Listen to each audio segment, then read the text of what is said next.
জমিটা আমাদের অনেক দিন আগে থেকেই ছিল, এমনকি জমিটাতে যারা করে খাচ্ছিল তারা দীর্ঘদিন ধরে আমাদেরকে ওখান থেকে বঞ্চিত রাখছিল। আমরা অনেক চেষ্টা করেছি, ওদেরকেও বলেছি, কিন্তু ওরা কোনো মতেই শুনেনি। লাস্টে বাধ্য হয়ে আমরা জমিটা বিক্রি করেছি এবং প্রাচীর দিয়ে যাদের কাছে বিক্রি করেছি তাদেরকে দেখানো হয়েছে। হঠাৎ করে আবার ওরা এখন দিয়েছে অশান্তি। আজকে কি করতে এসেছিল ওরা? আজকে প্রাচীর ভাঙাভাঙি করছে, মানে আবার ওরা ওটা নিজের আয়ত্তের মধ্যে করতে চাইছে, জোর জবরদস্তি করে, মানে নিজে দখল করে রাখতে আমাদেরকে ওখান থেকে সরাতে। জমিটা কার নামে আছে? জমিটা আমার মা কনক সরকার আর আমার দিদা পুতুল সরকার। বিক্রি করেছিলাম সাহেব দাস, আরও দু একটা দাদা আছে। এবার ওরা আজকে ওখানে গাছ লাগাতে গেছিলো, এবার ওখানে ওদেরকে জোর জবরদস্তি আক্রমণ করেছে।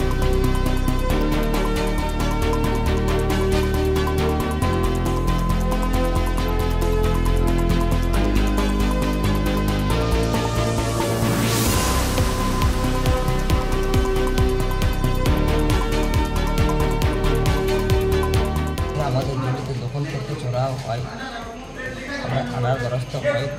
আমার উকিল কালকে থানাতে কথা বলেছে, তবুও আজকে আবার চলে এসে আমার জমি দখল করতে যায়। আমি বাধা দিই, ওরা চড়াও হয়, আমাকে প্রচুর মারধর করে। আমি ডাক্তার হসপিটালে এখন ভর্তি আছি, আবার ডাক্তার মালদা ট্রান্সফার করছে। অসহায় আছি আমরা। হ্যাঁ, আমাদের বাড়ির মহিলাদেরকেও মেরেছে, শরীরে হাত দিয়েছে, মেরেছে।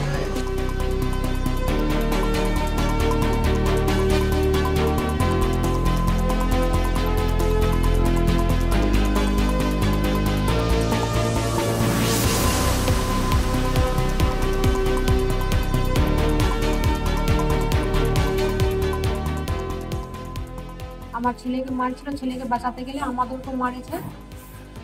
কাপড় জুতা চিড়ি ছাড়িয়ে দিয়েছে, শরীরে হাত দিয়ে গোটা কাপড় চোপড় ছেড়ে দিয়েছে, মারধর করেছে, আমাদেরকেও মারধর করেছে। মহিলাটিকে ঘোল্টা মারেছে, আমার স্বামীটাকে মারেছে, আমার ছেলেকেও মারেছে।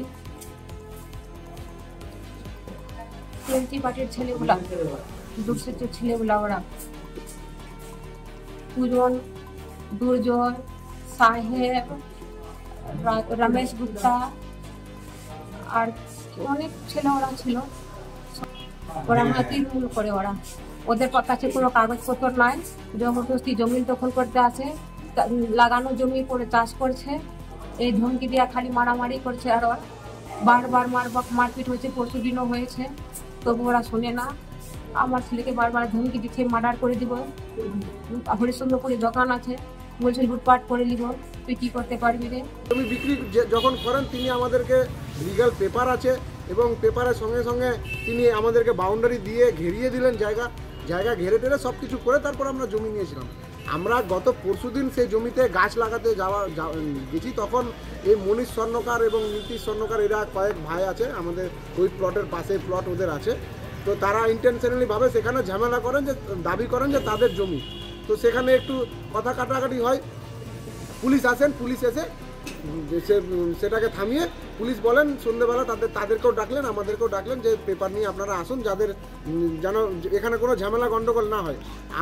আমরা পেপার নিয়েও গেলাম, আমাদের জমির মালিক যার কাছে আমরা জমি কিনেছি তিনিও আসলেন, কিন্তু সেই মনীষ স্বর্ণকাররা তারা কিন্তু থানাতে আসলেন না, পেপারও নিয়ে আসলেন না এবং এসে কোনো কথাও বললেন না। আমরা রাত 10টা অবধি অপেক্ষা করে পুলিশ আমাদেরকে বললেন যে ওরা আসলো না, তারপরে আমরা চলে গেলাম।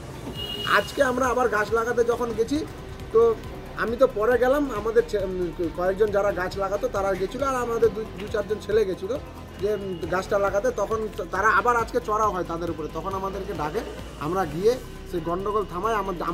আমার পৌঁছতে দেখি আমাদের এক ছেলে আছে জাবির, আমাদের সঙ্গে থাকে, তার মেরে একদম নাকটা ফাটিয়ে দিয়েছে, একদম রক্তাক্ত করে দিয়েছে।